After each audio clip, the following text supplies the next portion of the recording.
तो हम लोगों ने कल तक देखा कि जिस कारण की तलाश में हम लोग ने एक बौद्धिक यात्रा प्रारंभ की है, किस कारण की तलाश में कि जो जगत हमें दिखाई देता है उसके पीछे या उसके होने का कारण क्या है। आखिर कौन सी ऐसी इकाई है जिससे ये जगत प्रकट हुआ। तो हम लोग ने पाया कि जो वो कारण है वो अहद है, उसकी कोई सीमा नहीं है, वो वाहिद है अर्थात वो अकेला है और वही अली है अर्थात वो सबसे अधिक वही उपस्थित है। अली का अर्थात होता है जो अत्यधिक शक्तिशाली है, जितना बुलंद है कि उसके अलावा और कुछ है ही नहीं। इसलिए खुदा का अति भाव है।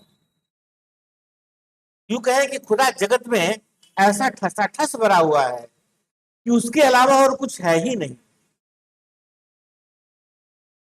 और वो कबीर है, रहीम है, आखिर है, समद है, मालिक है। ये सारे शब्द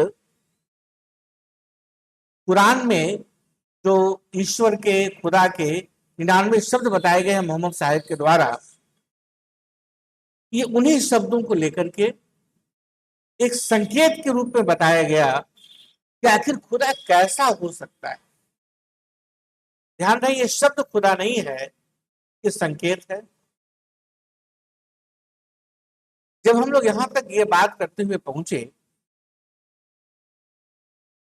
तो जो अनिश्वरवादी लोग हैं, जो मुल्हिद हैं, वो बोले कि भाई यहां तक तो बात समझ में आती है कि आपका कहने का तात्पर्य है कि जिस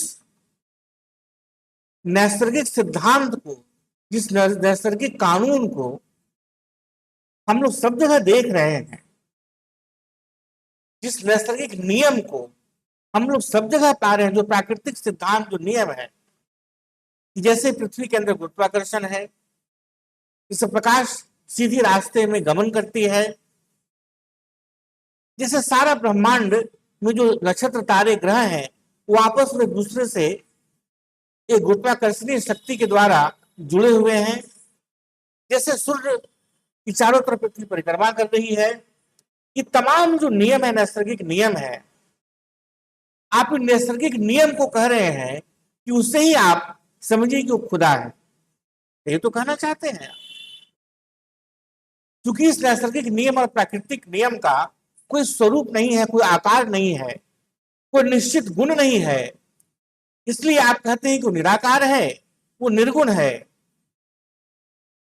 और वो क्योंकि पूरा जगत एनर्जी और मास के रूप में प्रकट हो रहा है, अर्थात पदार्थ और ऊर्जा के रूप में प्रकट हो रहा है, चैतन्य और जड़ के रूप में प्रकट हो रहा है, इसलिए आप ये कहना चाहते हैं कि जो प्राकृतिक सिद्धांत है, जो प्राकृतिक नियम है, आप उसे ईश्वर या खुदा या अल्लाह या गॉड या साक्षी जो भी कहना चाहे आप उससे वही कहना चाह रहे हैं।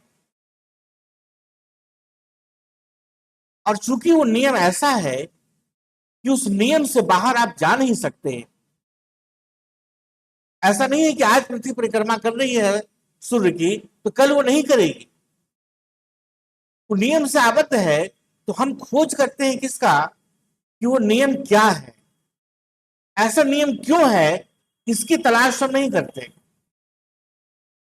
और फिर अनिश्वरवादी मौलवी बोलते हैं कि आपके कहने का तात्पर्य है कि जो हम तलाश कर रहे हैं कि नियम कैसे कार्य करता है, इस कैसे कार्य करने के सारे नियमों के संकलन को आप खुदा कहना चाहते हैं।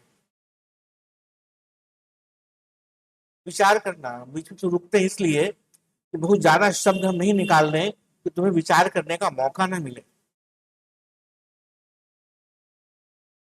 जो अध्यात्म की जो पढ़ाई है, जो शिक्षण है, जो अनुभव की यात्रा है, जो ज्ञान की यात्रा है, तीर्थ यात्रा कहें उसको, पिलग्रिमेज कहें, हज कहें उसे हम, ये कुछ वैसा ही है जैसे जब तक एक कदम पूरी तरह से रखा न दिया जाए तब तक दूसरा कदम को उठाना ही नहीं है, नहीं तो गिरना सुनिश्चित है। जैसे दौड़ने में क्या करते हैं हम लोग, तो बहुत ध्यान से देखोगे तो दौड़ना है क्या कि लगातार हम आगे गिरते जाते हैं और हम अपने आप को गिरने न दें, इसलिए हम दूसरा कदम आगे रखते हैं। इस पूरे प्रक्रिया को हम दौड़ाना कहते हैं। चलने की प्रक्रिया उससे सरल क्यों है, क्योंकि उसमें गिरने की बात नहीं है। आप आराम से खड़े रहते हैं, एक कदम को आगे रखते हैं, फिर दूसरा कदम को आगे रखते हैं, तो गिरने का भय नहीं रहता। लेकिन दौड़ने में अक्सर गिरने का भय रहता है। क्यों? क्योंकि आप लगातार गिर ही रहे होते हैं और हर क्षण अपने आप को रोकते हैं गिरने से। जैसे एक पूरा का पूरा मकान बनाना, भवन बनाना है, तो जो राजमिस्त्री है वो भवन बनाने के लिए नींव खोदता है सबसे पहले, और देखता है कि नींव इतना मजबूत हो जाए कि इसके ऊपर जो मकान हमें बनाना है वो ठीक से टिके। जो पहला ईंटा वो रखता है, उस पहले ईंटे को भी साहुल से उसके चारों कोनों पर जाके उसका परीक्षण करता है, देखता है कि ठीक से रखा गया कि नहीं। फिर उसको सीमेंट देता है, और जब देखता है कि हाँ सब ठीक सेट हो गया, स्थापित हो गया, तब फिर दूसरा ईंट उसके ऊपर रखता है। वो भी बेतरतीब नहीं, बेतरतीब रखे जाने से मकान नहीं बनेगा, वो एक गंदगी, एक अराजक स्थान बनकर रह जाएगा। ठीक उसी प्रकार जो आध्यात्मिक ज्ञान का जो भवन है ना, इसके हर ईंट को, हर ईंट किस चीज की ईंट है? बुद्धि की, तर्क की, विचार शक्ति की। जो तर्क युक्त और जो बिल्कुल अकाट्य सत्य उद्घाटित हो रहा हो तुम्हारे मन के अंदर, जिससे तुम सहमत हो रहे हो, उस ईंट को लगा लगा करके धीरे धीरे हम लोग पहले दीवार बनाते हैं। दीवार बनाने के बाद पूरी तो दीवार भी नहीं बनता, बीच में हम लोग लिंटर ढालते हैं। ये मकान बनते हुए देखिए 7 फीट के बाद में एक लिंटर ढाला जाता है। क्यों? ताकि दीवार की मजबूती बनी रहे, ताकि कल यदि हमें नीचे से सारा ईंट निकालना पड़े तो आराम से निकाल सकते हैं। ये अध्यात्म का विज्ञान है। बीच में एक फिर लिंटर देते हैं आस्था का, ईमान का, श्रद्धा का, क्योंकि उसके पहले ईंट नीचे से ऊपर तक जाती है। फिर चारों को चारों जो उसके दिशाएं हैं, जो चारों छोर हैं, वहां हम लोग पिलर देते हैं। जब इतना बन जाता है तब उसके ऊपर छत ढालते हैं। ऐसी लंबी प्रक्रिया चलती है, तब जाके एक भवन बनता है। ठीक उसी प्रकार हम लोग धीरे धीरे तर्क से, समझ से हम लोग बढ़ रहे हैं किस तरफ, कि जो खुदा शब्द है, जो अल्लाह शब्द है, जो वाहिद शब्द है, अव्वल शब्द है, आखिर शब्द है, अली शब्द है, रही शब्द है, इन तमाम शब्दों से संकेत किया जा रहा है खुदा के लिए। वास्तव में खुदा कैसा होना चाहिए? तो अभी तक जो हम लोगों ने समझा, इस पर मुल्हिदों का ये प्रश्न होना बिल्कुल स्वाभाविक है। और हम तुम्हें बताएं कि मुल्हिद कोई खराब व्यक्ति नहीं है, कोई बुरे व्यक्ति नहीं है, वो भी अत्यंत उच्च श्रेणी के बौद्धिकता के साथ संपन्न है। उनकी बुद्धि की कोई सीमा नहीं है। तुम आर्य समाज के महारथियों से तुम पुस्तकों को यदि तुम पढ़ोगे, सत्यार्थ प्रकाश को तुम एक बार उठा के देखो, तो तुम्हारे दिमाग की बहुत सारी बत्ती गुल हो जाएगी, बहुत सारी बत्ती जल जाएगी। अरे वाह, क्या अभूतपूर्व तर्क है इनके पास। उसी तरह जो बहुत सारे ऐसे, स्टीफन हॉकिंस, आइंस्टीन और ऐसे बहुत सारे लोग जिन्होंने, आइंस्टीन तो ईश्वर को माने, माने ध्यान रहे, मानना शब्द ही अपने आप में ऐसा है जिसके विरुद्ध हम खड़े हैं। जिन्होंने समझा हो, जाना हो, मानना, माना शब्द का प्रयोग ही नहीं करें। हमें मानना कुछ भी नहीं है, हमें बुद्धि से समझना है और तब उसका अनुभव के विषय में यात्रा करनी। तो तमाम लोग जिन्होंने कहा कि ईश्वर नहीं है, उनके पास भी अभूतपूर्व तर्क थे। वो मानवता के शत्रु नहीं थे। हाँ, उनकी जो विचार यात्रा है एक सीमा के बाद जाकर के रुकी। अब बोले इसके आगे हमको बात समझ में नहीं आती, इसलिए जिस ईश्वर के तुम बात कर रहे हो, जिस प्रकार के ईश्वर के तुम बात कर रहे हो, ऐसा ईश्वर हमें कभी दिखाई नहीं देता। और वो सही है। यदि मुल्हिद कहते हैं कि भाई हमें ऐसा कोई ईश्वर नहीं समझ में आता जो आकाश में बादलों के ऊपर किसी स्वर्ग में बैठा हुआ, फिरदौस में बैठा हुआ, जन्नत में बैठा हुआ है, और वहां वस्तुएं बनाकर, ब्रह्मांड बनाकर नीचे या ऊपर फेंक रहा है, दे रहा है, तो ये बात हमें तर्क संगत मालूम नहीं पड़ती, वो सही बोल रहा है। क्योंकि हम लोगों ने देखा कि हम किसी भी प्रकार से इस बात को तर्क से सिद्ध नहीं कर सकते कि कोई एक व्यक्ति विशेष इस ब्रह्मांड को बनाने वाला हो सकता। वैसे जैसे हम मोबाइल बनाते हैं, जिससे तमाम वस्तुएं इस जगत की बनी हुई हम देखते हैं, तो जब हम लोगों ने इस यात्रा में यह समझा कि नहीं, कुरान में ऐसा नहीं कहा गया कि परमात्मा कोई व्यक्ति विशेष है, यह परमात्मा कोई एक सगुण निराकार कोई इकाई है जो जगत को बना रहा है। वस्तुतः परमात्मा क्या है, तो सागर और लहर की तरह, आकाश और आकाश के तमाम जो सीमाओं के अंदर बांधा हुआ भवन है उसके तरह सारे के सारे वस्तुएं जो है वो आकाश में स्थित है, सारे के सारे लहर जैसे सागर में स्थित है। उसी प्रकार ये खुदा के अंदर ही सब कुछ स्थित है, खुदा के अंदर ही सब कुछ बन रहा है, खुदा में स्थित हो रहा है, खुदा में विलीन हो रहा है। ऐसा कहना चाहता है हमारा कुरान, ऐसा कहना चाहता है हमारा तमाम आध्यात्मिक साहित्य और शास्त्र।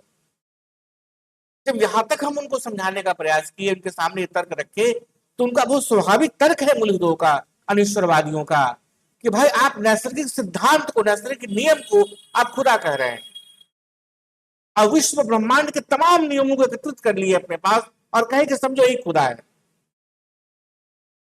एक क्षण को यह बात उनकी सही प्रतीत होती है, कहना वाजिब है उनका।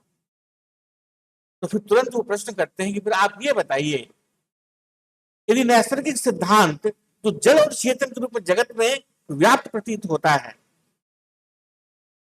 हम ये भी मान लेते हैं कि जो जड़ मालूम है, सामने दिखाई दे रहा है, उसको तो जड़ नहीं, वो भी चैतन नहीं है, चैतन का ही एक अलग अभिव्यंजना है, एक अलग अभिव्यक्ति है स्थूल के रूप में, क्योंकि उसके अंदर इलेक्ट्रॉन, प्रोटॉन, न्यूट्रॉन भी लगातार गतिमान है, उसके अंदर चैतन्यता है, चलाय मान्यता है, वो चर है, वो अचर नहीं है। तो आप हमें बताइए कि क्या यह जो नियम है गुरुत्वाकर्षण या तमाम प्रकार के जो नियम है नैसर्गिक, क्या वो स्वतंत्र हैं अपने नियम को करने या न करने में? अपने नियम के उद्घाटन या उद्घाटित न होने देने में क्या उनके अंदर स्वतंत्रता विद्यमान है? क्या गुरुत्वाकर्षण चिंतन कर सकता है, जिज्ञासा कर सकता है? क्या पृथ्वी जो घूम रही है सूर्य के चारों तरफ, वो आगे विचार कर सकती है कि नहीं नहीं बहुत घूम रही है सूर्य के चारों तरफ, अब थक गए हैं, थोड़ा विश्राम कर लेते हैं? कि चंद्रमा जो घूम रहा है इस पृथ्वी के चारों तरफ, वो कहा कि भाई हम बहुत बार घूम लिए, आज रात में तो भाई हम नहीं घूमेंगे। अब चंद्रमा बोले कि भाई बहुत परिक्रमा कर ली पृथ्वी का, अब हम चलते हैं, हम बृहस्पति की परिक्रमा करेंगे। क्या ऐसी आजादी उन लोगों में, उन इकाइयों में, उन नैसर्गिक सिद्धांतों में है? तुम क्या बोलोगे, हम क्या बोलेंगे? नहीं। क्या सागर के पास ऐसी समझ है कि नहीं नहीं मुझे बहुत ज्यादा फैलना नहीं है, सारे का सारा जो मनुष्य जाति वो बर्बाद हो जाएगा? सुनामी जब आई तो क्या सागर ने कहा कि नहीं नहीं बहुत सुनामी आ गया, तुम चाहे जितना ऊपर नीचे उछलो लेकिन आगे तो हम नहीं जाने देंगे, तुम बर्बादी करोगे? क्या ऐसा निर्णय करने की ताकत सागर में है? नहीं है। लेकिन यदि हम मनुष्य को देखते हैं, हम पशु को देखते हैं, पक्षी को देखते हैं, पादप को देखते हैं, तो इन तमाम चीजों में हमें ऐसी शक्ति स्पष्ट दिखाई देती है। नहीं, तुम्हारे पास संपूर्ण स्वतंत्रता है, तुम जड़ की तरह नहीं हो। जो नैसर्गिक सिद्धांत है गुरुत्वाकर्षण, प्रकाश का, विद्युत का, चुंबक का, जो नैसर्गिक सिद्धांत है उस जैसा तुम नहीं हो। तुमने निर्णय लिया कि मुझे इस कक्षा में आना है या नहीं आना है, तुमने निर्णय लिया कि 4 बजे हम कहेंगे कि उठेंगे लेकिन हम नहीं उठेंगे, तुम्हारी आजादी है। तुम निर्णय लेते हो कि बाल हम ऐसा माथेंगे माथा पर कि मुझे लगे कि हम साक्षात गार्गी हैं, आपको कहे कि नहीं ऐसा मुड़ा लेंगे बाल कि हम लगे कि बुद्ध भगवान के हम अनुयायी हैं। तुम कहोगे पहले कि भाई पहले तो चेहरा ऐसा हुआ करता था कि चेहरे पर दाढ़ी और मूछ होता था, लेकिन अब हम ऐसा चेहरा रखेंगे कि दाढ़ी और मूछ के बीच में मेरा चेहरा रहेगा। तुम आजाद हो। तुम पहले कहते थे नहीं हम पुरुष हैं इसलिए हम छोटे छोटे बाल रखेंगे, अब वो नहीं हम इतना लंबा बाल रखेंगे कि हमारे पीछे कोई हमको देखे तो भ्रमित हो जाए कि पुरुष है कि स्त्री। तुम निर्णय लेने में स्वतंत्र हो। तुम चाहते हो कि हम यहाँ से घूमते हुए जाए बोध गया की तरफ, फिर वहां जाकर सोचो कि तुम नहीं बोध गया हम नहीं जाएंगे, बहुत देख लिया भगवान बुद्ध को, हम सारनाथ में नहीं जाएंगे, हम जाएंगे पारसनाथ महावीर से मिलेंगे। और वहां जाकर तुम पारसनाथ में चिल्लाने लगते हो महावीर महावीर। ये आजादी क्या पृथ्वी को है? ये आजादी क्या गुरुत्वाकर्षण के नियम को है? ये आजादी क्या तमाम नैसर्गिक सिद्धांतों को है? नहीं है। तो फिर मुलित का स्वाभाविक वो स्वाभाविक प्रश्न होता है उनका, और होना ही चाहिए। वो भी जिज्ञासु है, ध्यान रहे, वो भी कोई त्याज्य इंसान नहीं है इस पृथ्वी के। उन्होंने भी जगत को अंधविश्वासों से निकालने के लिए, पोंगा पंडितों से निकालने के लिए, मौलवियों से निकालने के लिए बहुत प्रकार का परिश्रम किया है। बहुत बड़ा योगदान है समाज की उन्नति में उनका।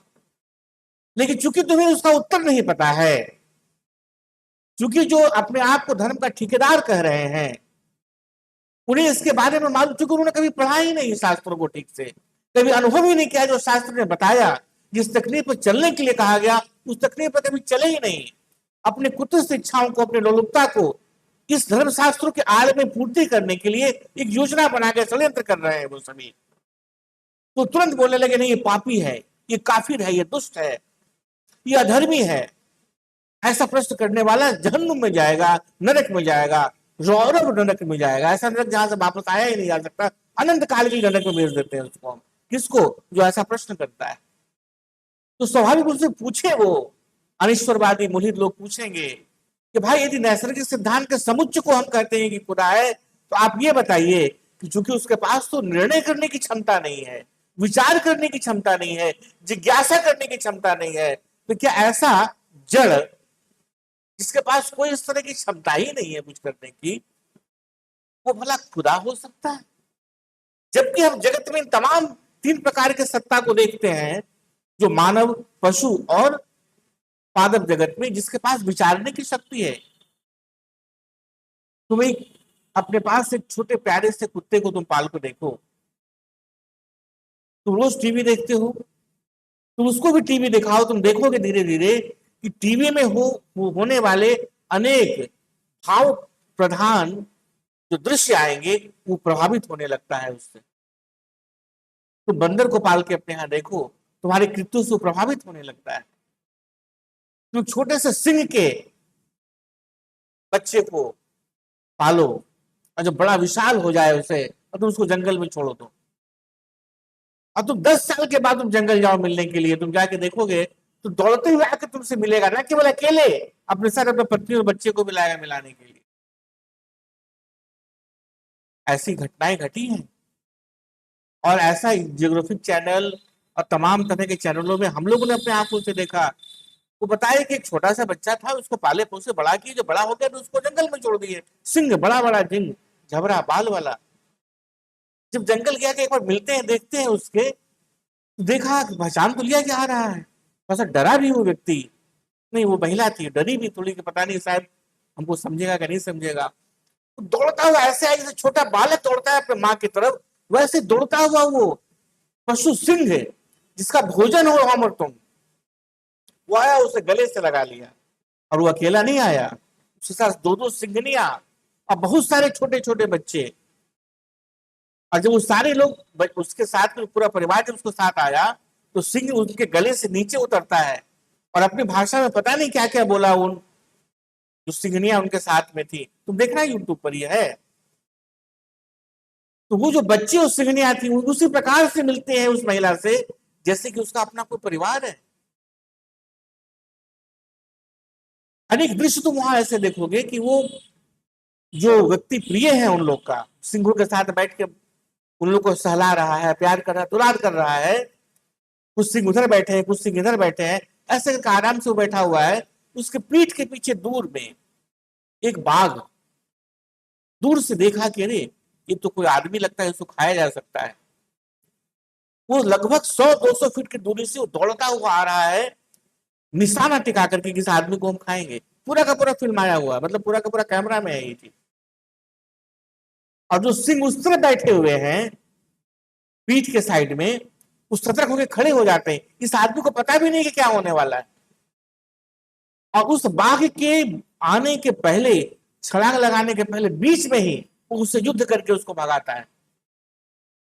सोचो, उसके पास एक समझ है, एक बुद्धि है, एक विचार करने की शक्ति, उसके अंदर भावना है। तो क्या ये नैसर्गिक भावनाएं, ये जो भावनाएं हैं, ये क्या नैसर्गिक सिद्धांत और नियमों में है? नहीं है। तो फिर मुलिद कहते हैं कि भाई आप ये बताइए कि जो खुदा है जिसको आपने संकेत के रूप में लिया, यहां तक समझ गए कि वो निराकार होगा, सगुण होगा, लेकिन उसके पास चिंतन करने की शक्ति कहां से है? नहीं, ऐसा तो हमें कहीं नजर ही नहीं आता, दिखता ही नहीं है। और हम वहां पर क्योंकि जवाब नहीं है, तो छोटा बच्चा नहीं कभी कभी पूछता है तुमसे कोई प्रश्न जिसका तुमको जवाब नहीं पता है, तो तुम क्या करते हो? ये नहीं बोलते कि हमें पता नहीं है, तो मारेगा दौड़ पड़, हमको दिमाग खराब करेगा मेरा, तो हम क्या बहुत स्मार्ट बनते हो, यही बोलते हो। बस यही चीज आप मुल्हिदों के साथ, अनिश्वरवादियों के साथ करते हैं, क्योंकि उत्तर पता नहीं है, कहते हैं कि ना ना तो माँ मूल है, बेवकूफ है। वो मूल बेवकूफ नहीं है, एक बहुत जायज प्रश्न है उनका, हम उस पर अनुसंधान करें हम लोग। विज्ञान की ही शैली में यदि हम बात करें, और जैसे हम बोलते हैं वैज्ञानिक रूप से हम बात करते हैं इसके ऊपर, वैसे सबसे पहले चूक जाते हैं मुल्हिद लोग, अनिश्वरवादी और रैशनल लोग, भौतिकवादी वैज्ञानिक। वाह वाह, अब विज्ञान के बात पर आ गए ना। अभी वो तो धर्म धर्म की बात कर रहे थे, अब आ गए ना समझाने के लिए विज्ञान पर। मेरे भाई, अध्यात्म स्वतः सिद्ध है, अध्यात्म को सिद्ध करने के लिए भौतिक विज्ञान की जरूरत नहीं है, हमें नहीं चाहिए सिद्ध करने के लिए वो। लेकिन चूंकि आप उसी की भाषा समझते हैं, आप चूंकि भौतिकवादी विज्ञान के ही धरातल पर अभी खड़े हैं, तो आपको समझाने के लिए हम उस धरातल पर आ रहे हैं। हमें अपने सिद्धांत को समझाने के लिए सिर्फ इतना ही बोलना है, क्या? अहम ब्रह्मास्मि, प्रज्ञाएन ब्रह्म, या खुदा, या अल्लाह। तो बोलेगे वाह वाह, बोल दिए, हो गया, ऐसे नहीं चलेगा। तो भाई हम फिर आपके तल पर तो आने दीजिए, जो बताएं आपको, ये आपके कारण आपके तल पर आ रहे हैं। तुम्हें बहुत जोर से प्यास लगी है, और तुम ब्रिटेन के एक ऐसे नगर में, एक ऐसे घर में गए हो जहां किसी को हिंदी आती ही नहीं, अब तुम वहां कहो, अभिषेक ऐसा कर सकता है, वो कहे कि श्रीमान मुझे एक पात्र में नीर निवेदित कीजिए।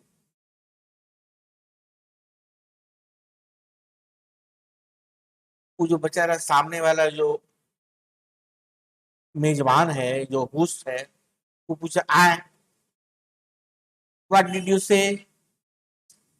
मुझे एक पात्र में नीर निवेदित कीजिए, मैं तृष्णा से त्रस्त हो रहा हूं। भैया पहले तो छोटा बोला था, लंबा हो गया। बोला, I could not understand, please explain, what do you want? मैं इस मार्ग पर अहर्निश चलते चलते थक गया हूं, तृष्णा से व्याकुल हूं, मुझे एक पात्र में नीर दीजिए, मेरी तृष्णा को शांत कीजिए। तुम चाहे जितनी लंबी व्याख्या करते जाओ हिंदी में, वो बार बार ही बोलने वाला है, please explain, I don't understand, please explain, I don't understand. अंततः फिर क्या करेगा अभिषेक? बोलेगा, sir give me a glass of water. यही ना बोलना था पहले, अब आ गए ना लाइन पर आप। ये लाइन पर नहीं आया, चूंकि वो समझ नहीं सकता है हिंदी, उसे अंग्रेजी में समझाना पड़ेगा। ठीक उसी प्रकार जो अनिश्वरवादी है, जो विज्ञानवादी है, जो मुलिद है, वो चूंकि आध्यात्मिक भाषा में आने को तैयार नहीं, उन्होंने आध्यात्मिक भाषा में नहीं सीखेंगे, कि हमारे this is not my cup of T. तो भाई हमको समझाने दीजिए, हम आप ही के भाषा में आते हैं। वाह वाह, मेरे बात में आ गए ना आप। अरे भैया तो तुम तो गजब है, चित्र भी तुम्हारी, पट भी तुम्हारी, ये नहीं चलेगा। या तो तुम मेरे भाषा की बात समझो।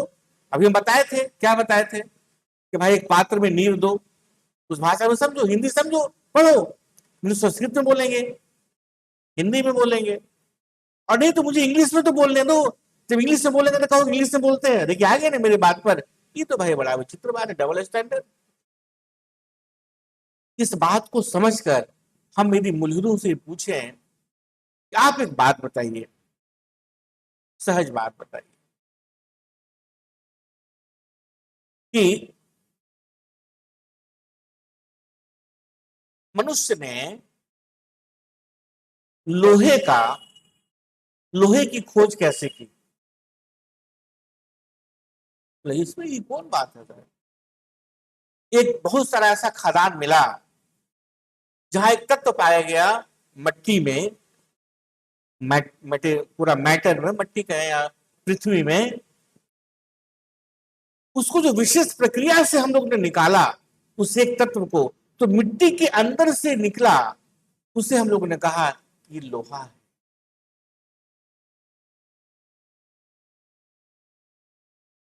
जब लोहा बाहर आप निकाल लिए मट्टी से, तो इसका मतलब कि मट्टी में लोहा पहले से विद्यमान था, तब तो उसमें से आप लोहा निकाले। वो साधारण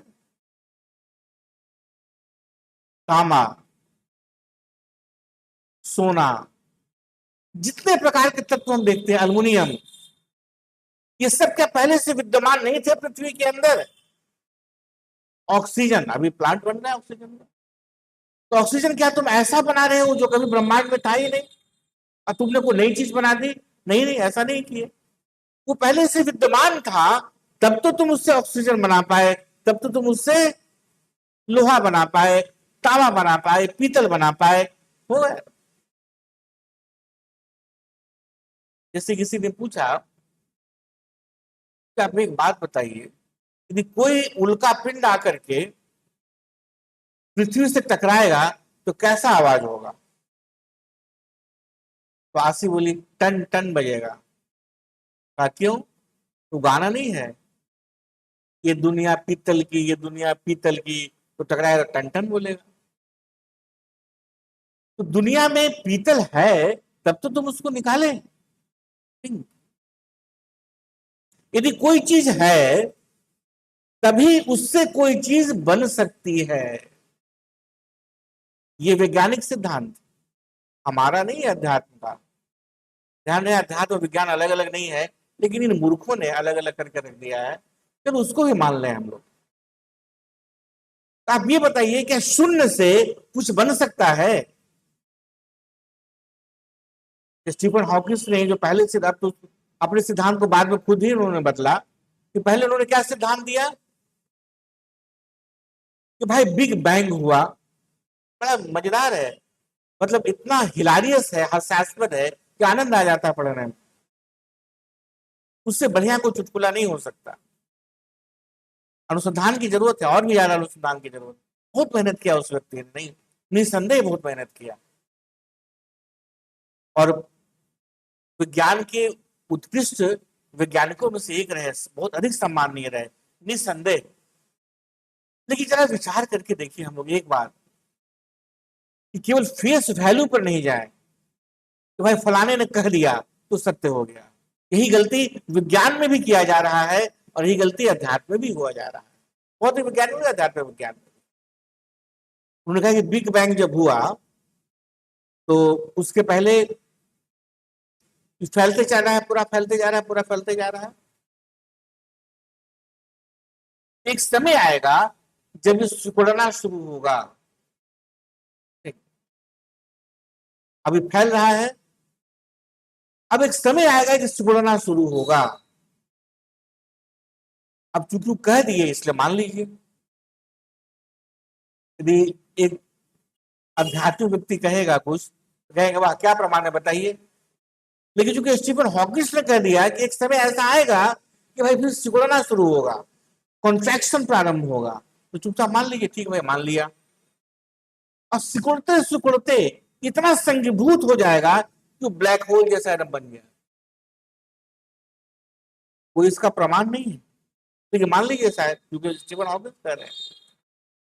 यही बुद्धा कहेंगे, कृष्णा कहेंगे, मोहम्मद कहेंगे, ईसा कहेंगे तो नहीं मानना है। लेकिन भाई मानना है, चलिए मान लिया। तो जो पूरा ब्रह्मांड है वो सिकल कर कहाँ आ गया, एक जगह ब्लैक होल एकदम कंडेंस हो जाए। समझो कि एक रूम के अंदर लाखों लोग को तुम डाल दिए तो कैसा कंडेंस हो जाएगा। कि वो गिलास में पूरा हिमालय डाल दिए, कैसा कंडेंस हो जाएगा। पॉकेट में तुम गए तो सोचे कि बड़ा ठंडा ठंडा हमको बर्फ चाहिए, नहीं समझ में आया, पूरा हिमालय को उठाकर पॉकेट में डाल लिए। जब जब मन करेगा निकालेंगे बर्फ खाएंगे। वैसे कंडेंस होके पूरा का पूरा ब्लैक होल बन गया। अब क्या होगा, तो बोले क्या, वस्तुतः ब्लैक होल पूरा ब्लैक होल नहीं है। देखिए इसके पहले था कि ब्लैक होल ऐसा होल है कुछ भी बाहर नहीं जाता है, जो भी जाएगा उसके अंदर समाविष्ट हो जाएगा। फिर बोले बाद में ना इसमें से कुछ कुछ चीज बाहर जाते रहता है, कुछ किरणें बाहर निकलते रहती है, वो भी मान लीजिए शायद। सब मानना है, ब्रह्मांड फैल रहा है वो तो खैर सत्य है, सब लोग देख रहे हैं। कंट्रैक्शन होगा ये मान लीजिए, बिग बैंग हुआ था मान लीजिए, कंट्रैक्ट हो जाने के बाद, सिकुड़ जाने के बाद, संघीभूत हो जाने के बाद जो ब्लैक होल है वो पूरा ब्लैक होल नहीं है, उसमें थोड़ा थोड़ा किरणें बाहर जा रही हैं। तो थोड़ा थोड़ा किरणें बाहर जा रही है तो धीरे धीरे वो जो ब्लैक होल है वो विघटित हो रहा है। और विघटित होते होते एक समय आएगा, बूम, ब्लैक होल गायब हो जाएगा। तो शून्य से बना, शून्य के पहले ब्लैक होल बना और फिर शून्य में विलीन हो गया। वाह, खत्म हो गया सब कहानी। ये बात का थ्योरी है उनका, हम मजाक नहीं कर रहे। तुम जाके गूगल पर देखो, सर्च करके देखो। अब भाई greatest discovery of the world, कि कैसे इसमें कोई तर्क, कोई लॉजिक समझ में आता है कि शून्य से कुछ बन गया, क्या शून्य से कुछ बन सकता है। और जो विकृत उसमें से विकिरण निकल रहा था उनके हिसाब से उस ब्लैक होल से, वो निकल निकल के कहां जा रहा था। अब बूम होकर गायब हो गया तो बाकी वो कहां चला गया। अरे लेकिन नहीं, इस पर अभी और अनुसंधान बाकी है।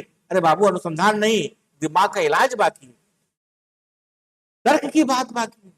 जब एक बार उलट के पढ़ तो लेता, जो पुरातन साहित्य है अध्यात्म का उसको देख तो लेते, जिसके ऊपर अनेक बार इसकी डिस्कवरी की जा चुकी है। लेकिन चूंकि हमारा आध्यात्मिक भारत गुलाम रहा, कोई सुनने वाला नहीं। और कुरान जैसा ग्रंथ ऐसे लोग के हाथ में गया कि इसके अर्थ को समझे ही नहीं, तो उसको समझाने वाला भी कोई नहीं है। तो जो समझ में आ रहा है तो बोल रहे हैं साहब। और विश्व में करोड़ों करोड़ों वो किताब बिक रही है। कौन सी किताब, ये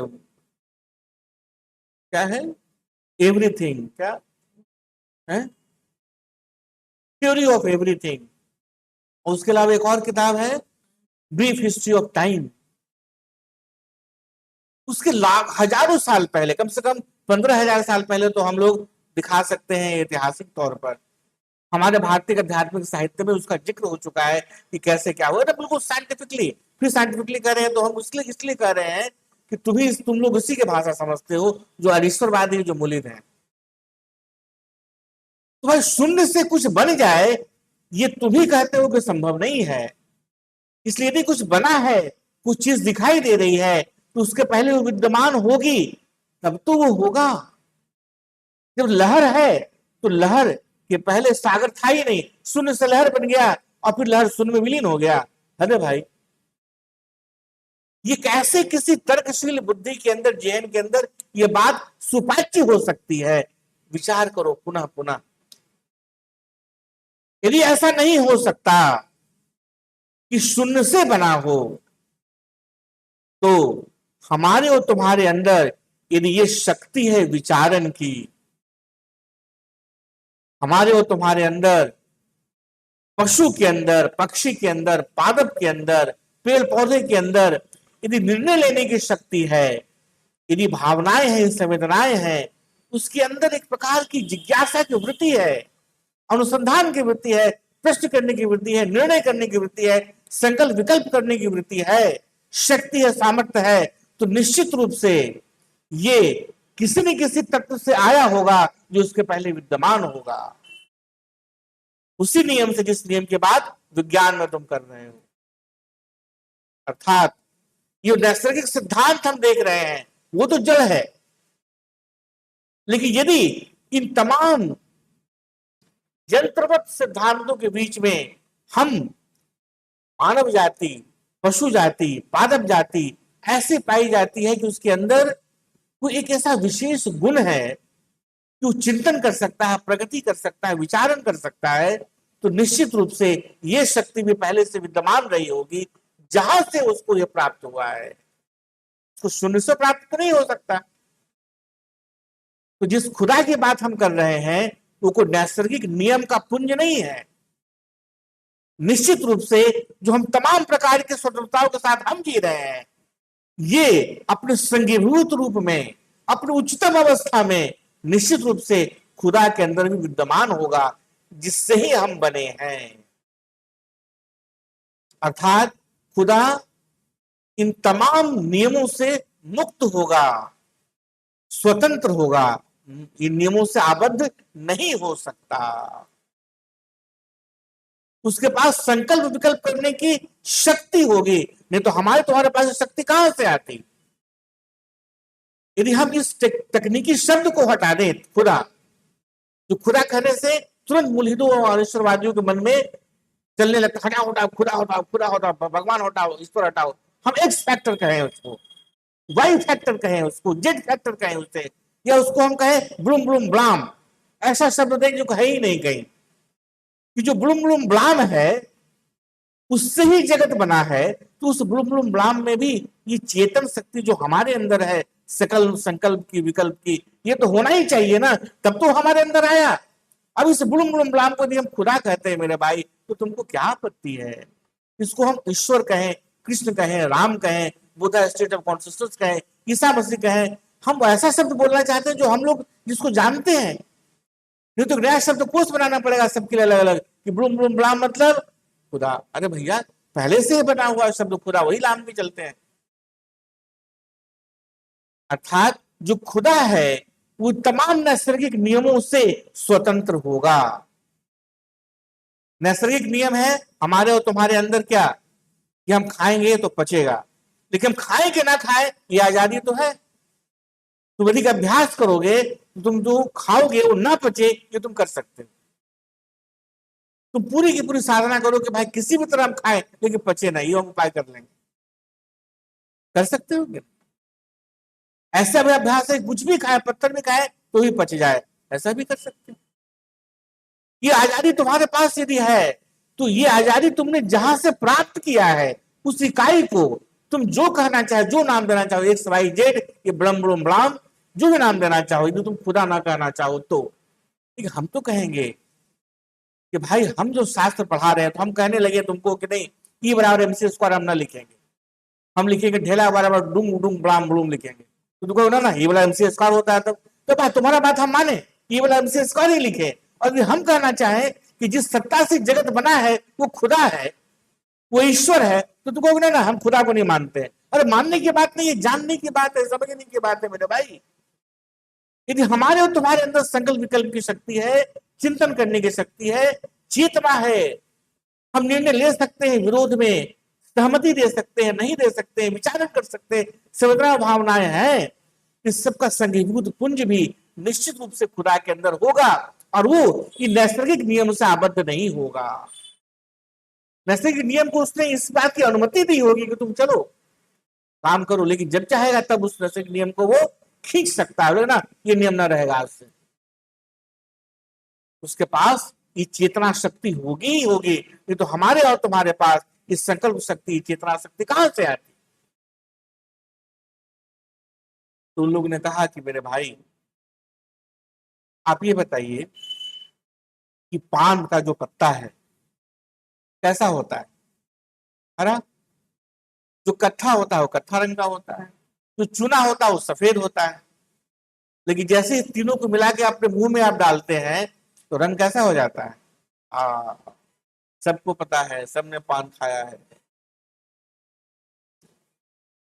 तो उन्होंने कहा कि ऐसा वैसा कुछ नहीं है, जैसे तीन अलग अलग पदार्थ मिला जिसमें कि लाल रंग नहीं था, लेकिन मिल गया तीनों पदार्थ तो लाल रंग आ गया। उसी प्रकार ये जो जड़ है, संसार जिसके अंदर नैसर्गिक नियम है, ये आपस में इकट्ठा हुए तो उसके अंदर चेतना आ गई, उसके अंदर संकल्प की शक्ति आ गई। यानी कि जो संकल्प की शक्ति है, विकल्प की शक्ति है, विचारण की शक्ति है, वो विकार है इन वस्तुओं के मिल जाने का, जिसे हम कहते हैं नैसर्गिक नियम। ठीक, ये किसका तर्क है? अनिश्वरवादियों मूलभूतों का। इसलिए हमने कहा ना कि खुदा इतना साधारण शब्द नहीं है कि एक दिन में समाप्त होने वाला है, अभी चलने वाला है। क्योंकि मेरी योजना क्या है कि तुम जैसे ईश्वर शब्द को समझ जाओगे, ब्रह्म शब्द को समझ जाओगे, परमात्मा शब्द को समझ जाओगे, गॉड को समझ जाओगे, बुद्धा स्टेट ऑफ कॉन्शियसनेस को समझ जाओगे, क्राइस्ट स्टेट ऑफ कॉन्शियसनेस को समझ जाओगे, खुदा को समझ जाओगे, दुनिया के सारे आध्यात्मिक शास्त्र तुम्हारे सामने खुल जाएंगे।